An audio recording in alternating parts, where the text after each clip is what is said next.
याचा सारखा विचार करतोस ना? मग आता शांतपणे ऐक. यापुढे हा त्रास तुला सतावणार नाही. मुळात तुला वाटतंय तसं नाहीये.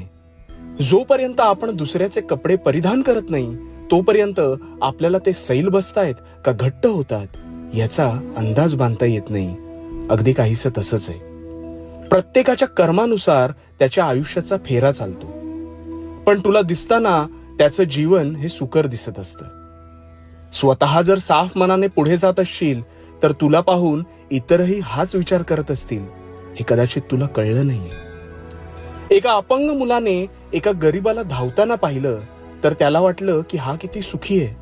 तसेच त्याच गरीब मुलाने अपंग मुलाला पाहिलं तर त्याला वाटले याच्या आयुष्यात तर फार संपत्ती आहे, हा किती सुखी आहे.